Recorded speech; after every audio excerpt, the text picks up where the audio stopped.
before DDT. 90% of them were gone before I went to war that we knew of. Before 42 then. Before 42. This is the reason I wrote the big deal.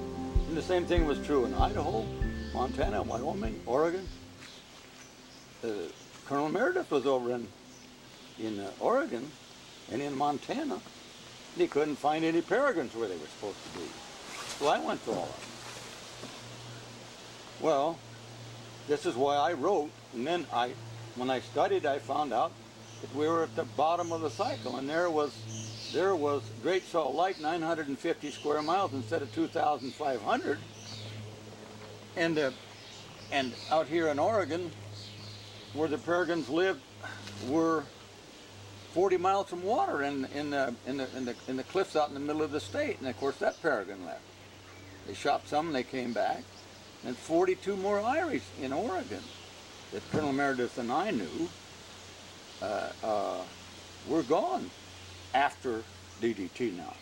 But before DDT, they were also going back so bad we couldn't find them. There's supposed to be 3 peregrines here, pairs, and 3 peregrines there. You go there and you couldn't find Now, any. when you were in Tremont, the peregrines that you were there, were they all along the Wasatch Front, like Honeyville and along that area? There was one living on Little Mountain. Right out of Ogden. Little Mountain, right south of Tremont. Tremont. Little Mountain, they were there. And there was one in Farmington Canyon. Yeah, there was one across from the other ones. There was one out on the point north of the Mon. Yeah, Promontory Point. There was one way out there on that one little thing. It used to be a prairie falcon. Used to be a peregrine, and the prairie falcon took it over. The one west of Tremont and all that country further out, there's that one little deal. There's another guy from I know what you're talking about. He's in Alaska now. See, Schaefer? Huh? Vern? Yeah, Vern Seifert. Seifert. Yeah. And, but anyhow, the thing these are the things that started me as a scientist. Then I plotted Great Salt Lake from 1840 up and found out that it hit the bottom in 1960 as it did before 1840, and they all hit the top again. I mean, all the lakes in northern part of the world did the same thing. They all hit the bottom in 60, and they all hit the top in 86, and they've been going down ever since. Just like they started down in 1870 and went down to the 30s and hit the bottom in 60 and 61. And they went back to within a tenth of an inch of what it was in 1870. I mean, Great Salt Lake did. And in 1840, when the men came through there, they first measured it, see? And all they talked about and all they saw was peregrines. And that's all I saw in 1939 on the Malheur, on the Bear Lake Game Refuge. We had 6 peregrines taken up there with botulism. Bear River. Bear River, I'm talking about. Bear River Game Refuge. You and Dr. Bailey out there on Right, the dikes. and there wasn't, you never saw a prairie falcon. 1938 and 39 and 40 and 41. There may have been an occasional one there, but you just never saw them. We never picked one up. I picked up 2 peregrines in one day out there with botulism. 1939, adults and stuff. And the point was, it was drying up so much that all of the little ponds where they had food was going. The same thing was true on Okanagan Lake. There were 26 pairs of peregrines up there, according to Bailey. No, 26. Bond. I can't remember. I put it in the article. Anyhow, there was some 2 figures, 10, 12, 14, 26, whatever it was, all gone. And I was a soil scientist up there, and I went out, and here were all the little ponds where they got their food. They didn't get it off that. There's no environment. They had to hunt out in the mountains on the edges, and everything was dry as hell. There wasn't a bird there. Every one of them was taken over by a peregrine that they knew of and followed. You see, and this is when I realized that I was onto something bigger than just Utah. No, in the Colorado, they didn't do that because of elevation. They could go up and get away with And yet I'll bet you they went down. And they came back earlier and quick, and they never did go down to the levels that they did in Salt Lake, see.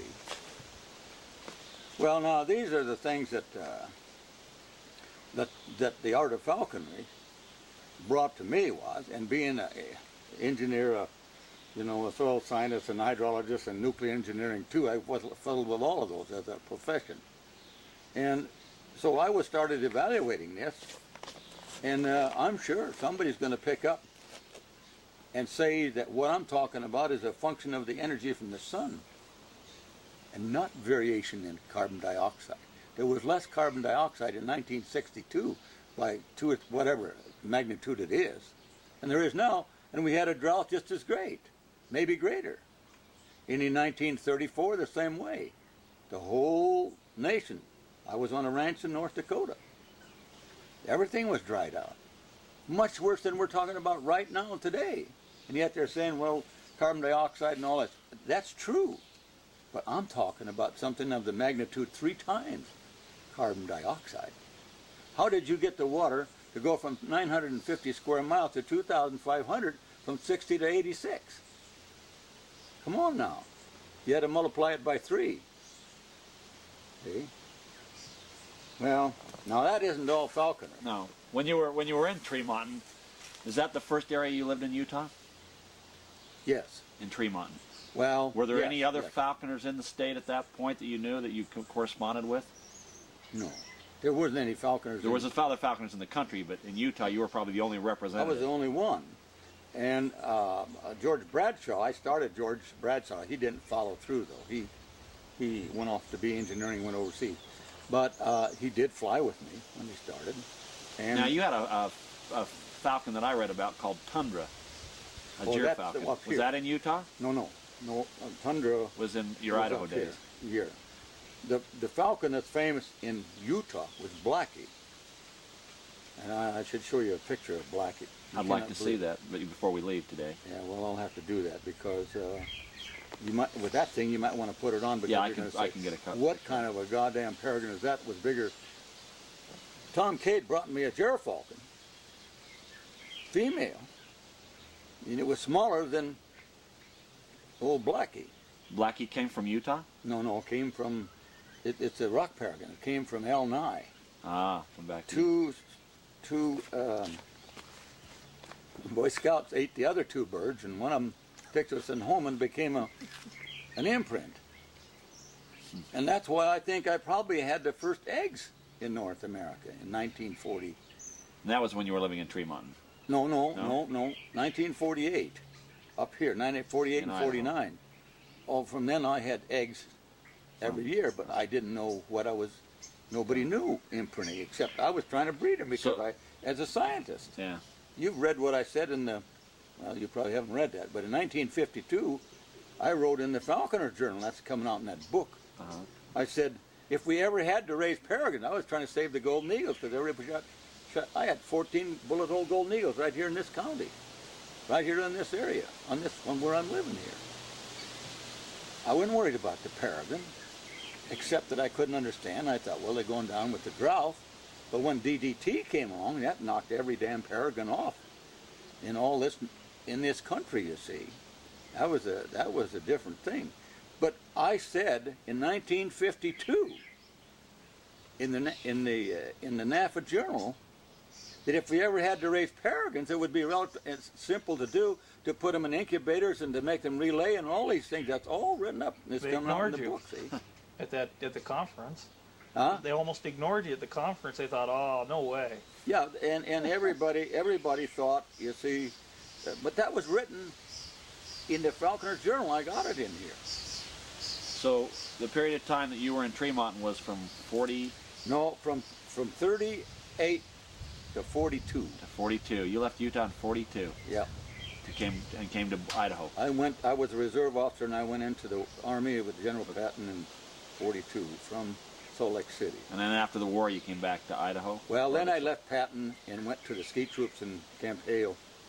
And then I got shot to hell in the war. I was down for 2 years on crutches and all that. That was when I came back in 46 to Salt Utah. Lake? Salt Lake. Salt Lake City. Right, right. Were there any falconers at that time that you corresponded with? Yeah.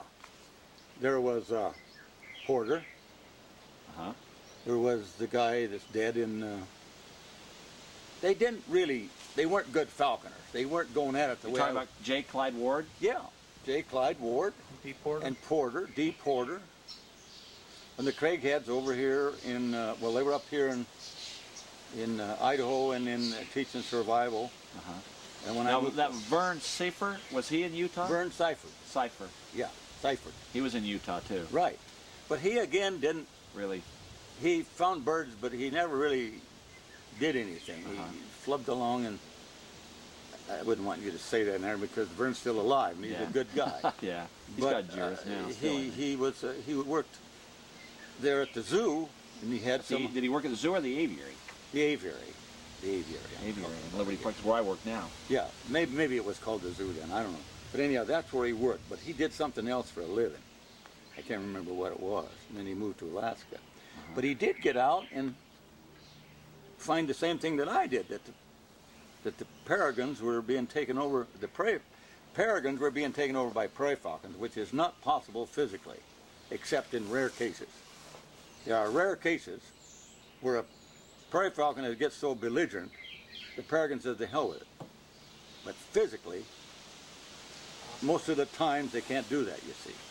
Well, you know, I remember reading about some of your early hunting with prairie falcons, and it seemed like you were like, everyone was looking at you as one of the first people to really experience wading on with a prairie falcon and hunting pheasants. Is that right? Oh, absolutely. God, I had prairie falcons. And that was in Tremont that you were Well, hunting? how could you miss? Yeah. There were a lot of pheasants back then. I took a falcon out here and you put him up, and my dogs, I had these kind of dogs, you know, and they just mind you, they stay back. But I caught 1 or 2 pheasants every night. So they went out. If I wanted to, I had let some of them go because they were learning, but the big thing is I rode it up, and I caught ducks the same way. Were those passage prairies or eyas? Well, most of those, there was a couple of passage prairie falcons that I had, but where I had the best luck was, well, no, it was the same deal. They were harder to deal with because I didn't know all the stuff. But the point that was so fabulous was that you could go from Tremont towards where the university is, Bear Valley, and you had, at that time, ducks and pheasants and quarry all over the place. And you could go right over to Curlew Valley, and you could find so many sage hens, but they weren't good eating. And then they didn't know. I had a scientific permit, you see. I gave the University of Utah one of the only white-faced glossy ibis that they have I caught with Blackie. Everybody said, well, you can't catch an ibis with a falcon. And when I wrote up what was happening with prairie falcons in the British Falconers Journal, they said, Mr. Nelson, you can't understand you saying all of these things about a desert falcon catching ducks with such great success. I said, never missed one. You know, you all know, you've been through it all. They are harder to deal with than peregrines, but I was using Indian hoods, and I had the most beautiful, I still do, prairie falcons anybody ever has as far as being easy to deal with. But when a guy starts out with a peregrine like Al Nye, he won't fly it. Prairie falcon. I sent him a prairie falcon, he said, I wouldn't fly that son of a bitch. Why Now, complicate were you your life? corresponding with Al when you were living in Utah? Or was that... No, not till 40, yeah, in 46 I was, Uh-huh. but not in 38.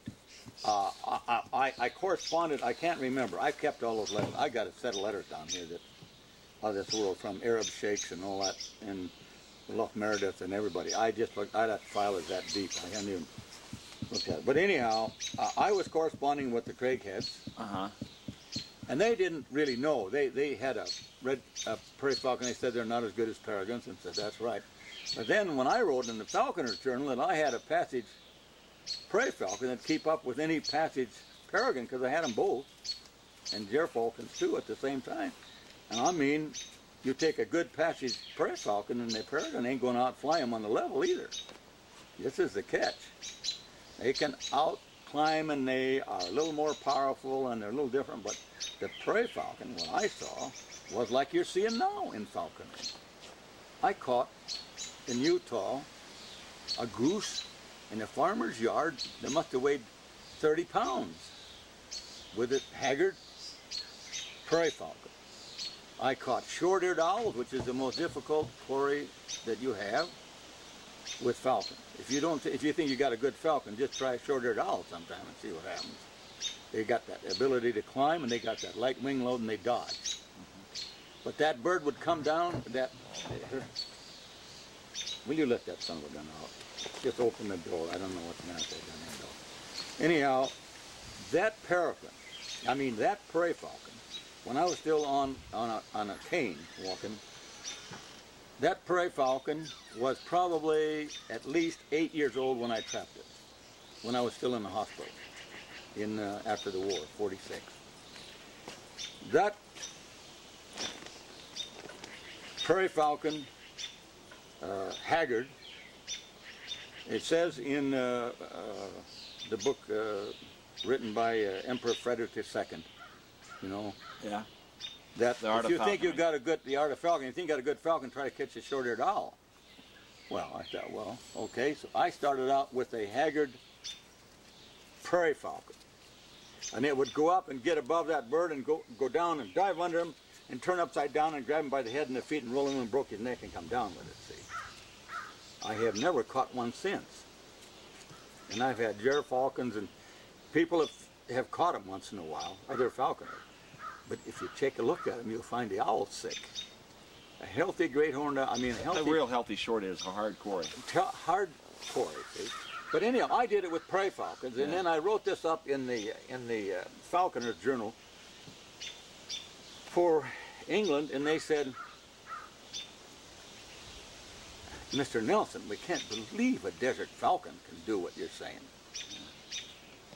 You see, because they didn't have the escarpmental updraft. You see there, this is the same thing true today. I fly right here. There's an updraft right now. If I fly a bird here without ever knowing damn thing, it'll go up there several hundred feet. You do that about 5 times and let it catch something, and you got a bird that'll wait on any place. But it's the escarpmental updrafts, both in Utah and here, that started me. I could go out there around Tremont, and there was always a little wind and some hot spots, thermal updrafts too. And the birds, once they do it, and then furthermore, you could repeat. If they missed one, okay, you could go and get another one. Yeah. So that they got so confident that they never missed. With the peregrine eyes that you mentioned earlier about Utah, were there ever any falconers that removed peregrines from eyries in Utah for falconry? Do you know? D. Porter. D. Porter. He brought the falcon down to me. Was that probably out of Farmington Canyon, or? Well, no, that was the one right above Ogden. Okay. That's the one that's photographed in the publication by BYU. Well, that's what he took it. He did that. Book, yeah. See, there were falconers. He was fighting over with a falconer. And anyhow, somehow he got maneuvered around through his... That's Taylor Canyon, isn't it? I think that's right, yeah. But I went to all of those eyries way back. And there was one in Bear River Canyon, up there where there are now 2 prairie falcons. And that was one of the first ones that left. And the prairie falcons took over. The thing about I didn't write all this down because I didn't recognize there was that serious a thing until I came up here in '48, and then here was the same thing going on. I'd been up here, like in the canyon, and I'd been up on Bear River. See, there was one on Bear Lake, a peregrine, when I was there. And that one was one of the first ones that went back to the prairie falcons, too. And then when I came up here, I found the same thing. In Oregon, Idaho, I was working as a soil scientist, hydrologist, nuclear engineer, climbing all the mountains, studying tritium in the snowpack. So I went to every eyrie working on something else, but I was watching. Then I started to keep track of it, see. But the thing that was amazing that made me get suspicious and study it was the fact that prairie falcons can't run off peregrines ordinarily. They have in places a time or two. both in Canada and here. But that's a rare situation. Some prairie falcons are so rugged that they just won't quit fighting. And then the peregrine, in my opinion, says, well, heck with it, and goes to another place.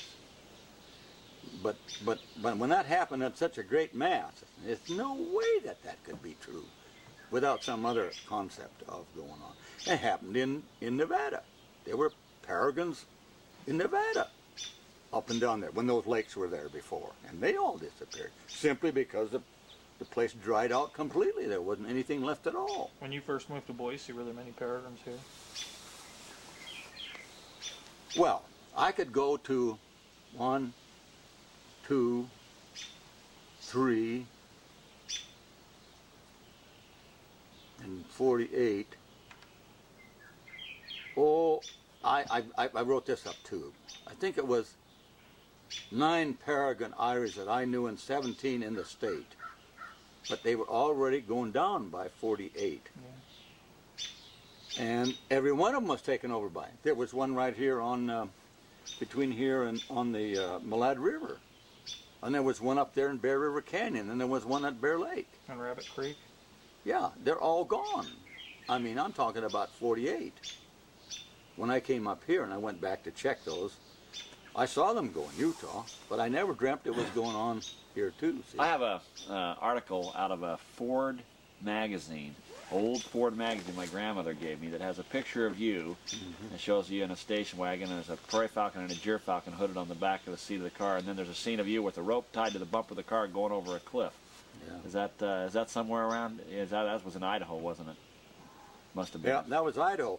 But I have a pile of magazines that deep with this stuff Articles that happened about what I was trying to do way back, because I was arguing with everybody about shooting eagles and falcons, and the writers all got interested. Well, here's an enthusiastic guy saying just the opposite of the bullet hawks and the duck hawks and all that. And he's saying this, they're good and it's entirely different, and you know, they all like that.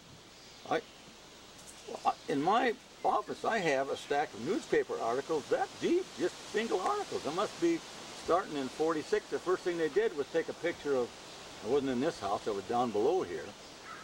See, I came up here because this was the end of the road, and there's a cliff up here where the eagles are now, the imprinted eagles. And then the little draw down here. I knew that nobody could build around me, and I got 3 lots all the way around and it didn't cost anything. See? And that was the smartest thing I ever did, because I saw this coming.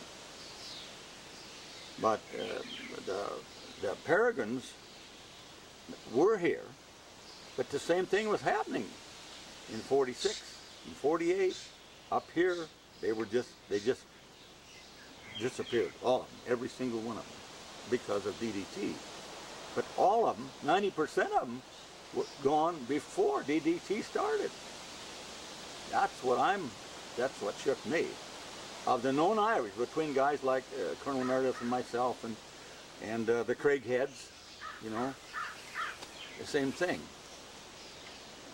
Now you have to ask me a question, because I go too far in these directions here. Well, it's interesting to hear you talk about all of that. It's just, you know, it's so hard. It's like, I like to visualize. I know what it's like now, and where I hunt in Tremont, and I just can imagine, you know, when you talk about sage hens in the Curlew Valley, there still are a few in there. Oh, sure. But they can't be anything like it was when you went there. Well, no. You get up 35, 40 at a time. And when I went here last year hunting with sage hens with Bob Berry, he still got a lot of sage hens where he lives in Sheridan, Wyoming. Sheridan, yeah. And his falcon caught a sage hen. I said, I'd like to look through his tail. I opened his tail. Oh yeah, just like I used to do in 1939. You can see through his tail. You didn't get the head off. Well, you kind of, what's the matter with you? You kind of shook him a little bit. And I checked that way and said what I did. But that was true, see, because I recognized that the adults were harder to catch then.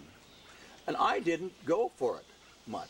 Yeah. I've hunted a few sage hens here, but I was not, I didn't like to eat them. They taste like prairie chickens in North Dakota, and the pheasants were better eaten, and I was pheasants are a good quarry. Oh, yeah. And they're better eaten by 10 times than either a sage hen or a prairie chicken. Although now, the prairie chickens taste pretty good when I go back to North Dakota. I used to go from Utah back to North Dakota and hunt on my own land. I still have it up there, the ranch that my grandfather homesteaded.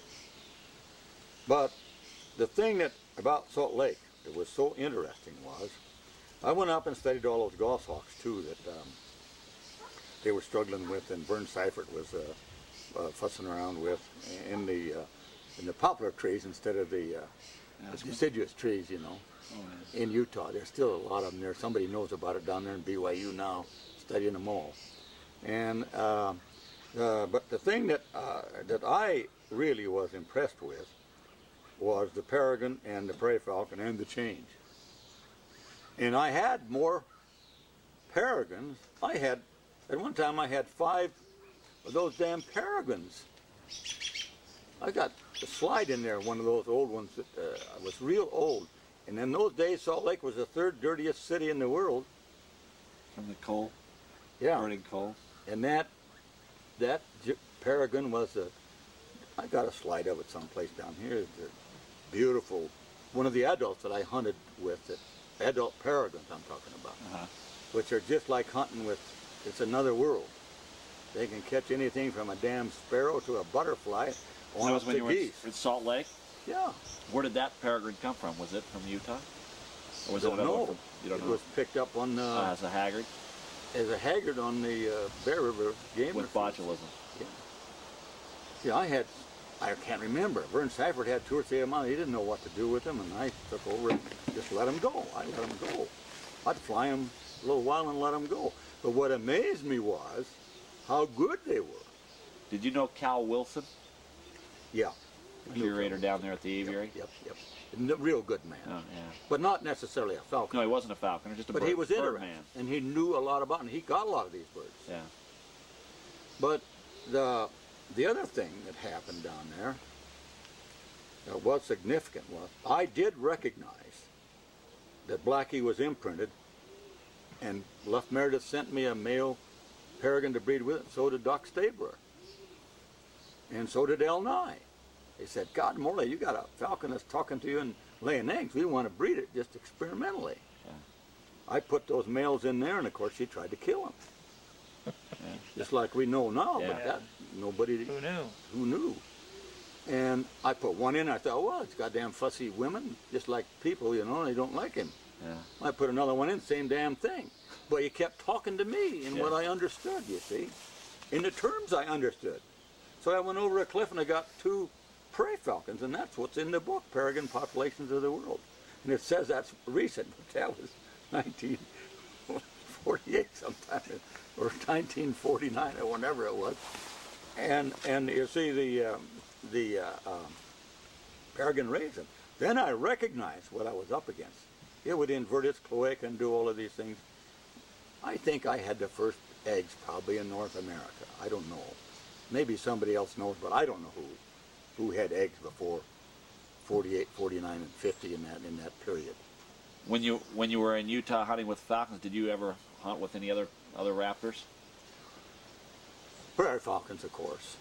Prairie falcons. Did you ever do anything with goshawks? Or? Yes, I did. I had Cooper's hawks, and when I come up here, see, I flew a goshawk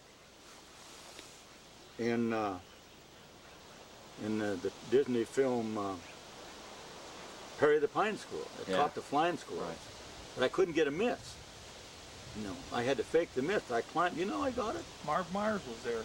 Yeah, right. He was. I climbed the Murray Tower. My son did all the way to the top, and I went halfway with the Big flying squirrel. smokestack out there. And the goshawk made such a stoop that it hit and dropped it. That's what they wanted was a miss. And I said, well, I can't. I just caught him right, right and I left. heard you guys caught so many that finally the goshawk just went, oh, another ground squirrel. That's I mean, right. another flying squirrel. That's right. He just killed him and he'd leave him in my hand, you know. But the way we got the miss was I took Tim, my son, who was a jet pilot, was killed in a car crash. I have 2 sons left and a daughter that are running Echo Films. But he went all the way up to the top, so that goshawk, just like a falcon, it had to dive several hundred feet. And it got up such a speed, bam, it hit it like that and just knocked, actually it killed the damn, but it didn't let it hit the ground. But it roll got over. the miss. It rolled over. It started down, and then they cut, see, and So it looked got like it a flying miss. off. But the bird, what it actually did, it went up and just like God, went on its back and turned around, took it out of the air, and flew down in the trees with it. That was off the Murray Tower. Yeah, that was where we got the smokestack out miss. there, where they got the STS stuff. That's where we got the miss. But where we got where we got them chasing them, that you could use. That's another story. God, I've got this all written up in the book too. But we had a crane up on top of a cliff, and my oldest son Beaver, Norm, and I were on there, and he was below me with the flying squirrel, and we had a crane on top of a cliff up there on the mountains east of Salt Lake. The crane swung out over here, and this thing came down, and then we had the trees down below. We wanted above the trees, see, and that's the only way you could do it and get any. And then when he let the flying squirrel go, I let the goss go. And she tail chased him down, and just like they do, made a couple of twists and grabbed him, but he never could miss. And that's where we had when they took the crane, it was a double-sized crane. And when they swung it back, and when they tried to move it off, they didn't lock it down good enough, and the train thing over and burned on fire and set that guy on fire. That happened. That's not well known either, but that's one of the things that happened when I was doing that, see. And, but the goshawk was absolutely super at anything, I haven't flown as many goshawks, but I've flown the Sharpsons and the Cooper's Hawks and the goshawks, and my oldest son, Norm, rather fly a goshawk than a falcon, although he's flown some of the fanciest falcons you've ever seen too. But he loves the goshawks. It's just human nature. I prefer the falcons, and Norm and the other son, Tyler, and Tim did, and Suzanne, my daughter, flew them too. She loved the falcons. But Was Roger Claude living there when you were there? who? Roger Claude? Yeah, now Roger Claude. Him and Porter, I guess, were. Yeah, Roger Claude was Rivals. with Porter. Yeah, but now I don't know what he did. He was there. Yeah. He flew some birds. I think he flew Dee's bird, didn't he? I don't know. I knew they had some sort of relationship. Yeah, don't I remember think what it was. that he was doing something there. And there was a big argument. Dee Porter told me all about this. It may have been Roger Claude he was talking about. It was a falcon or anyhow that wanted to take a bird. And They were going to kill each other on top of the cliff over that's those right. birds. That's right. That's right. Yeah, that actually happened. And I just stayed out of that because they didn't know where the end of the birds were. And I had more birds than I could handle, and I knew where the birds were, but they were all leaving. That one in Farmington Canyon, that was the last bird I took in Utah. And the only bird I ever took in Utah, because I had all kinds of birds that were coming through. I trapped a few and all that. But I went out and trapped right out of Salt Lake because I loved the Passage Hawks. And mostly I flew Passage Hawks. And that's why I came out so good with the prairie falcons. I had Passage Hawks that, God, they could catch anything. And I caught great blue herons, and I caught geese with those Passage and Haggard prairie falcons. And I mean, it wasn't just maybe. I mean, they got them by the head and held them down. And the same thing, I didn't have my camera. I had my camera going. I started shooting at that time. But that Passage prairie falcon caught a great blue heron, and the only way the great blue heron saved his life was got under a farmer's plow out in the field.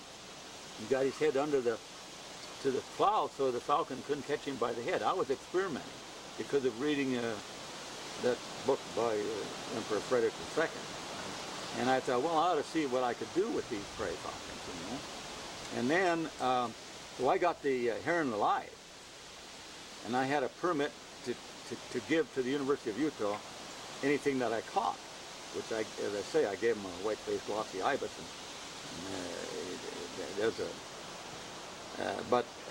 and the same thing with the goose. When you caught the farmer's goose out in the field, this great big one couldn't fly. This is a Passage Hawk came down, grabbed it by the head, and turned around. And all the other geese walked, and the farmer came out. And here was my little falcon holding this great big goose that was that big around by the head. I mean, choking him to death. He was going to die. And I ran like the devil to get there. And then The farmer said, well, what in the heck is that little damn hawk doing grabbing that great big goose? And I said, oh, he just made a mistake, you know, and I got the falcon off of the goose, and of course the goose ran off. But the thing that, and then in the air, that haggard prairie falcon could take horned larks. They could go way up there, and if you scared the horned lark out, now it takes a damn fine falcon to catch a horned lark. I haven't seen it too often. Boy, I haven't either. I haven't only seen it a few times in the wild. But that character could come down and it would put on the brake, bam! It put on the brake twice. It didn't go hit him. It put on the brake twice and bound to him. And upside down and grabbing the short-eared owls was the same sort of a deal. Obviously, I've done it so many times in the wild. I have found short-eared owls in the falcon eyrie once in a while. Probably a young one, I don't know what, but not. Falcon iris. They like to eat them. Huh? Jurors like to eat them. Oh yeah, the jurors catch them all the time.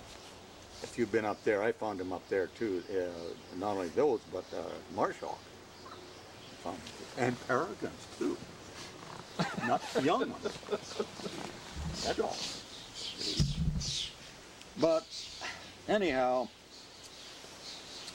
the thing that I learned in Utah was this tremendous trust and the depth of understanding in life of its own sort of the imprinted birds. In other words, when I went hunting with that bird, every day I caught ducks or fed them.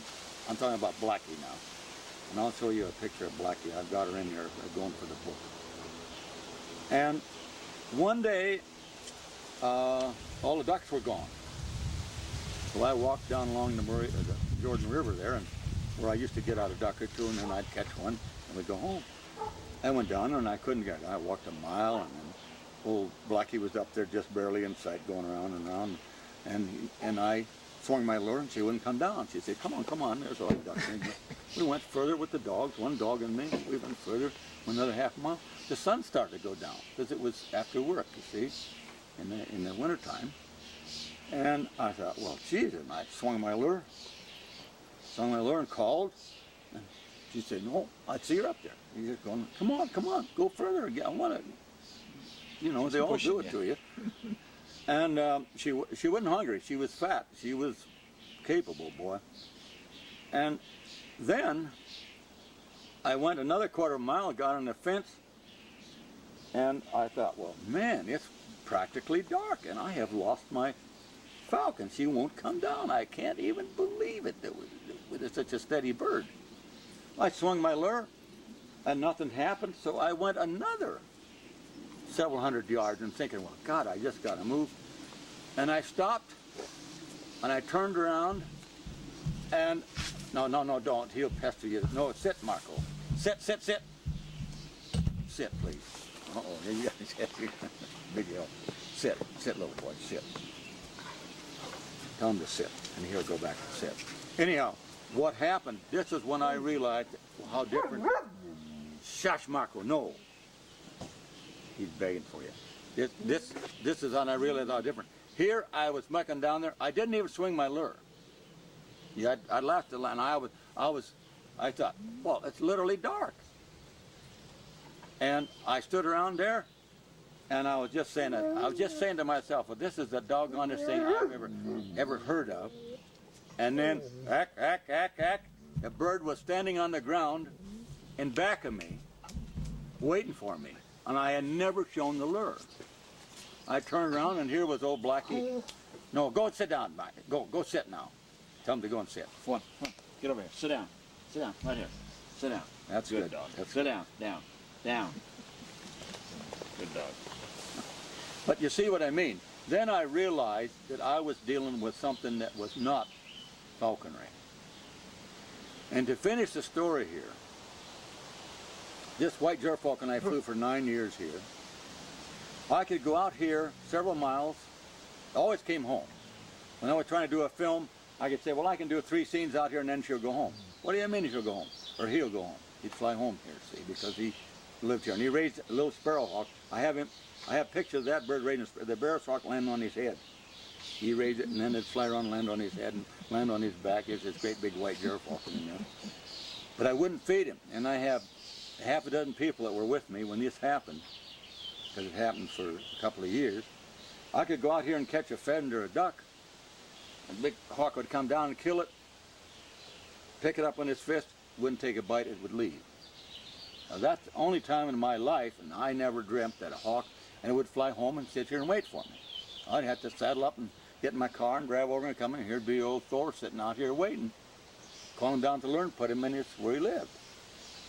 In other words, I never fed him in the field. Now that, he would eat in the field if I put snap jesses on him. He always flew without jesses, and put him in the car, then he would eat.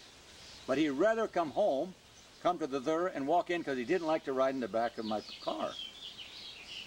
And so he got to it. Whenever we were out here, hell, we had big-time motion picture people. My son's working and all these other guys here. And old Thor would go home, and I'd say, well, that's it today, boys. He's going home, you know. And they said, well, why won't he come back to the lure now? Because he knows it's over. He's not fooling. I understood the whole cockeyed thing. He said, I'm not going to come down to that lure in front of those damn cameras 3 times. See, this is where the intelligence and what I'm talking about is so damn different. Well, then, also with Thor, was the whole, I had to hood him in the dark. He wouldn't allow me to hood him. I had to go in a dark room and I could hood him. That's the only place you could hood him. The rest of the time he'd say, what's the matter with you? Why are you trying to put that damn... But he didn't understand it out here like an ordinary falcon that you train to do it. I didn't do it when he was young, you see. This gerfalcon I have now, I fed him out of the hood and I can hood him. This gray one that I have here now.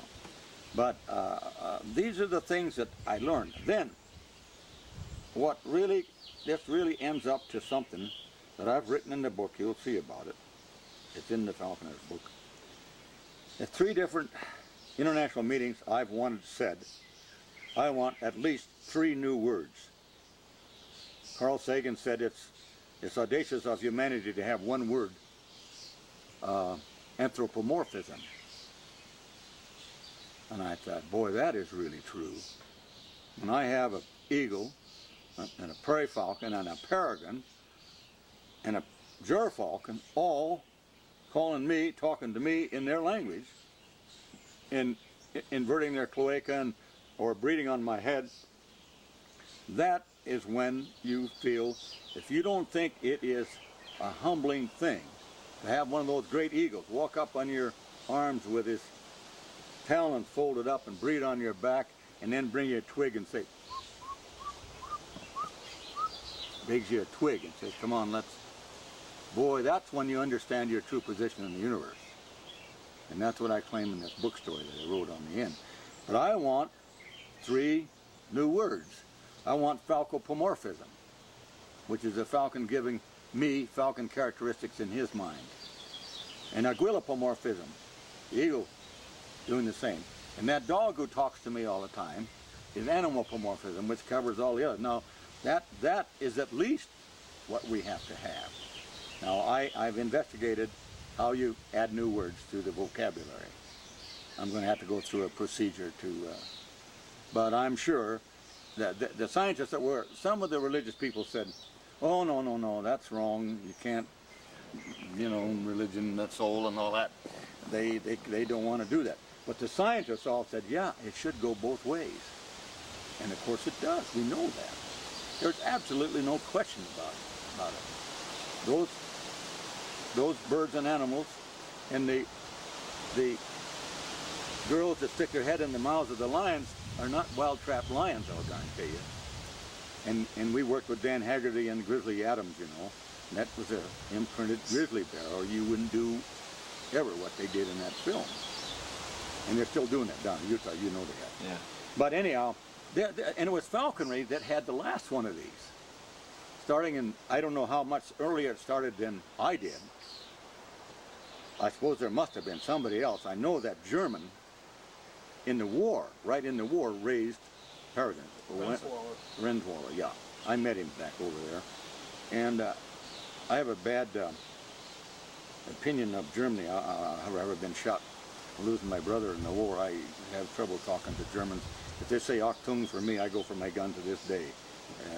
You were in the valley. You were in the Battle of the Po Valley, weren't you? Yeah, but I was on top. I was a ski trooper on top. The Apennines went all the way to Brenner Pass. I got shot just short of Brenner Pass in Yugoslavia. You guys got annihilated. Huh? You guys got annihilated. Oh, we had a high thing, but I got hit 3 times, but I got bad. I was down 2 years after that. I'm lucky. It shut the nerve off, and I got stiff. That's why I do my 40 push-ups and everything every day to keep myself. I climb the things so I can go in the ropes every day. God, I've been over the cliff 3 times this last week, you know, doing this film and stuff. But that, once you've been doing it all your life, it doesn't make any difference, like flying an airplane. The hard thing is to get to the top of the cliff with your ropes and your gear, and your camera gear, you know. The going over the cliff is the easiest part of it. But anyhow, the things that, these are the things that have come out to me, and that started in Utah there, with Blackie the imprint, which was just... Blackie was sent to you by Al Nye? Yeah, yeah. That was probably the first falconry bird there in Utah then, wasn't it? No, that's after he was in Tremont. Back when you were in Salt Lake, you had Blackie, right? Yeah, yeah. I had birds in Tremont first in 38. That was the first peregrine 40 and 41. First peregrine flown in Utah would have been Blackie. Oh, I'm sure of that. Yeah, yeah. Well, no, that's wrong. Well, damn, he didn't fly him. George Bradshaw had a peregrine he took off of South Mountain. Oh, but that was in... no, the first...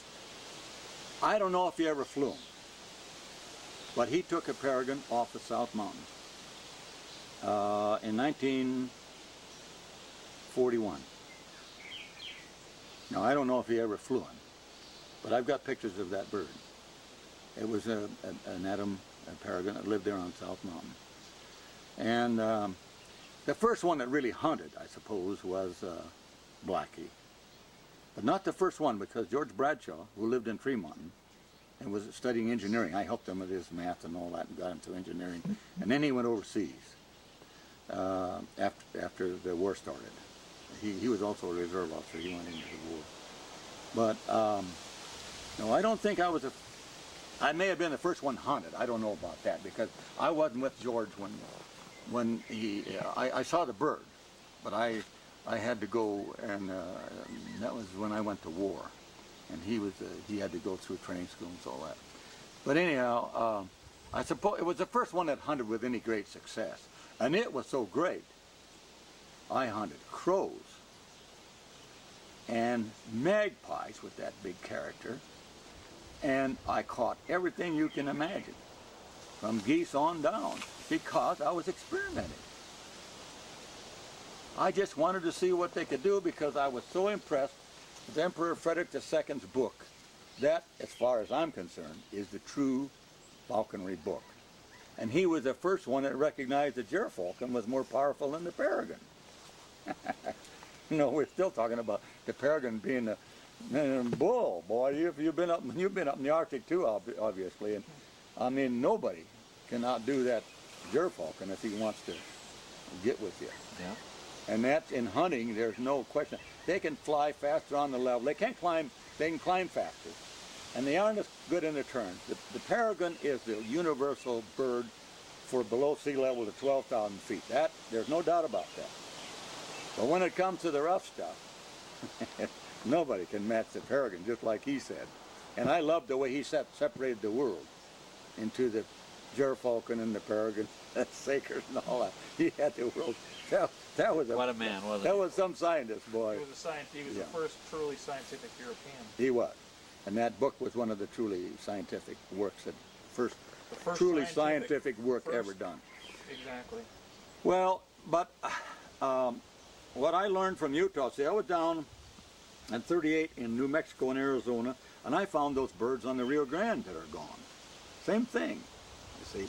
Part of it was, well, there were peregrines in Madera Mountain, and there were peregrines on the Rio Grande. Elephant Butte. Yeah, yeah. And all of that country there, even old Hal Webster also found them later. And then I found them in the Chihuahua, which is still there. No, but they all disappeared too. They went. I didn't follow those as close as I did up north, but they went at the same time where the dry country was. But in Utah, it was such a wonderful place at the time because of the university, Doc Bailey and Woodruff, or golly, I got his book in here, I can't say it, his name. Anyhow, they mistook young prairie falcons for peregrines that they got west of Utah Lake. And boy, were they shook when I said that those are not peregrines. When you were living in Tremont, were there sage grouse right around Tremont there, or you pretty much had to go over towards Snowville to find Well, there were sage hens right there, 10 miles north, you know, on the edges of the hills that come down. But they were rare. You couldn't hunt them worth a damn. You had to go uphill. But you could go out to Curlew Valley and, Jesus, there were sage hens every place. You know, that's the thing. You see, did you ever see the film Rusty and the Falcon? Yes. Well, remember when the falcon was at the dinner table and flew up and grabbed the meat? That was all done by Blackie, actually. You see, Blackie was like all his imprints. It understood. I never tied it down. I never did anything with it except when I put it away. And it would sit in the house on its perch. And this one time we had a rare steak, and we were cutting it, and I forgot I hadn't flown her. So she flies over in the middle of the table, all these guests around there, and grabs the meat and says, you know, everybody was shook. Here, see, they thought it was beautiful until that happened. Well, of course, that's in the film. Yeah. And half of the stuff that was in the film was what I wrote in the script to make the story. And then they added flying the birds between his legs and all that stuff on top of it. And that was a passage hawk that would go between his legs at high speed, you know, and never pay any attention to the fact that it was going through his legs.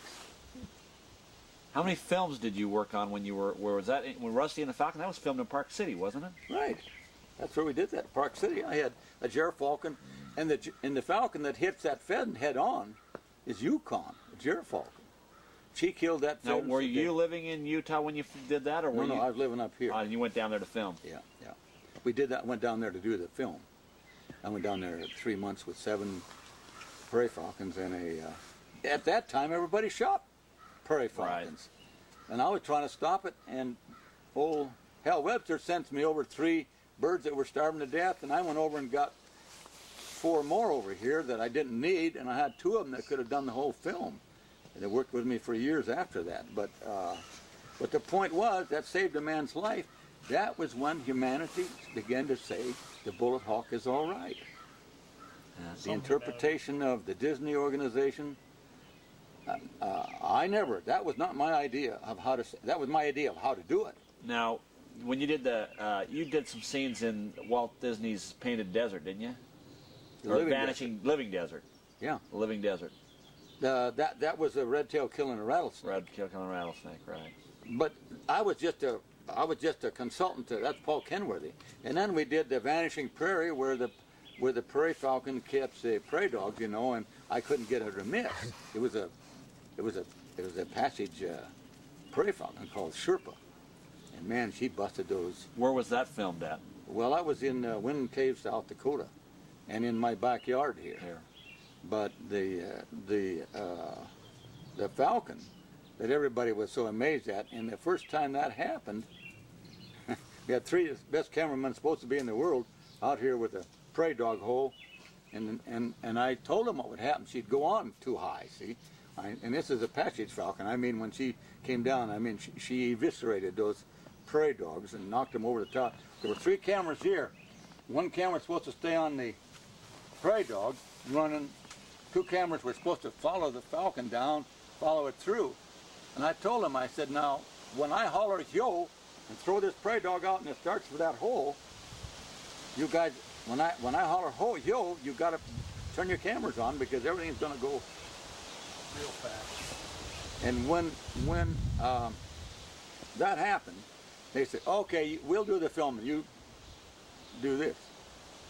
And of course, I got out there, and here's my bird way the hell on the go, you know, threw it out.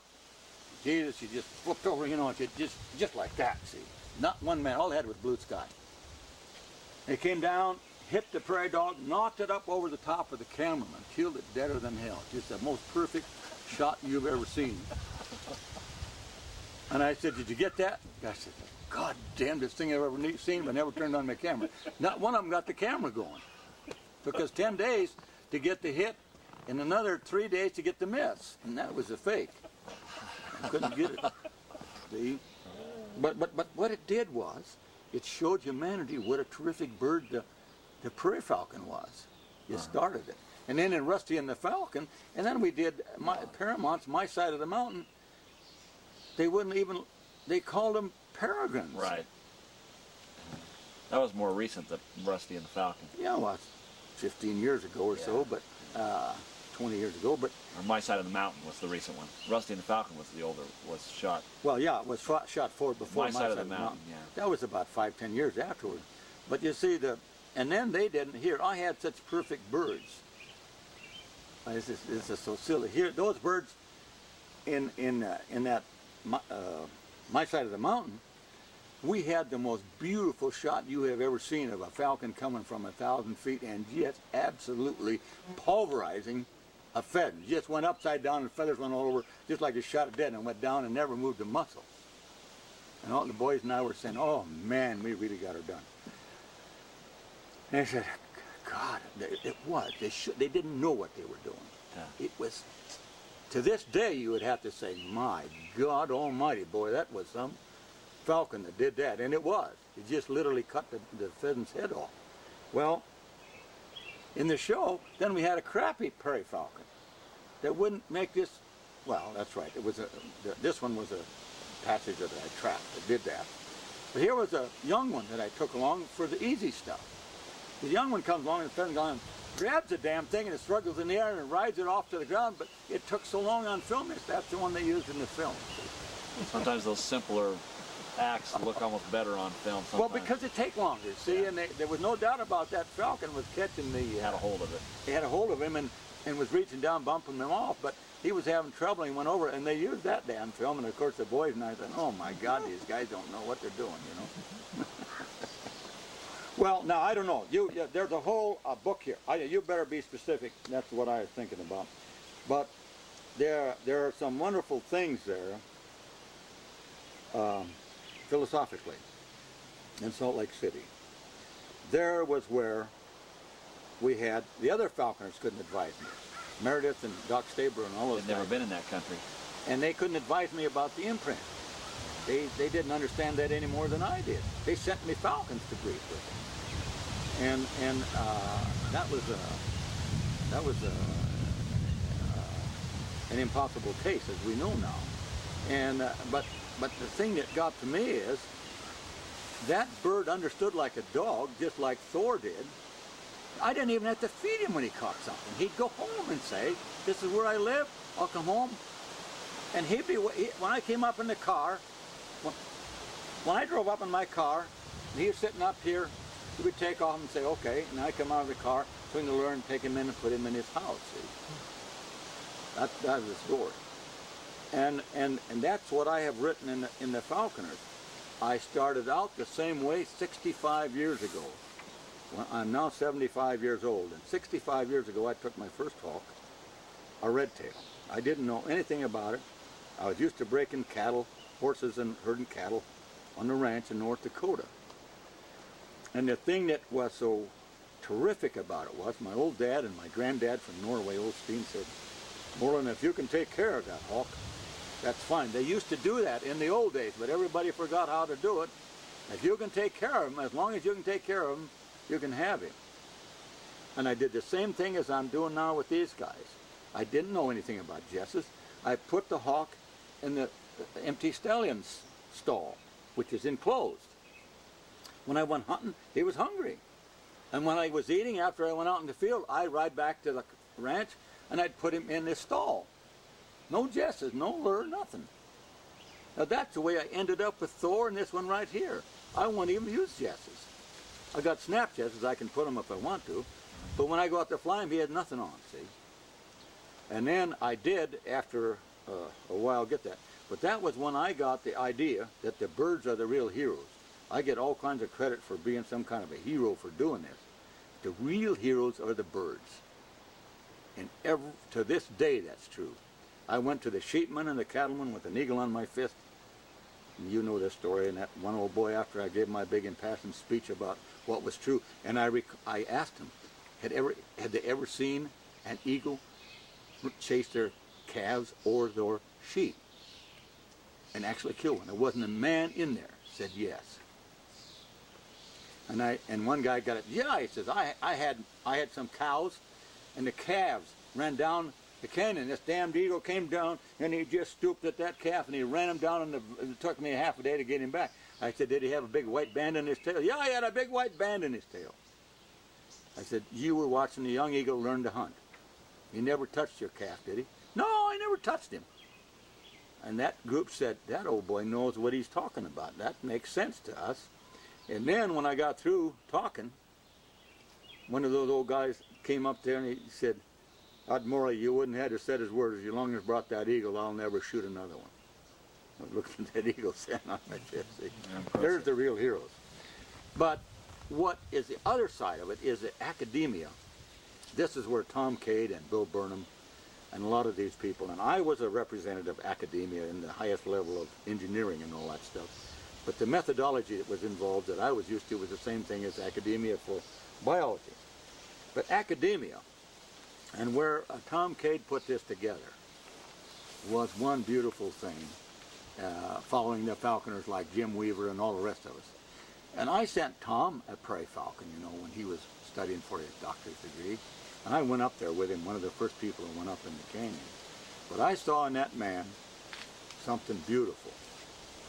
I saw it in the war, and I saw it with Tom Cade.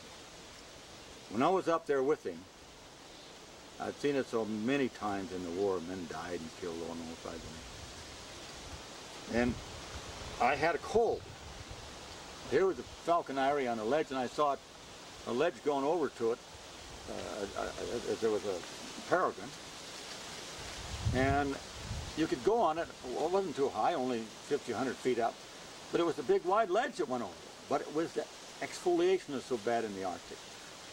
Tom got out there, and it was right on the point, and he got to the point, and he stepped there, and the whole goddamn ledge went down, and he was standing there, both hands on that side of the point.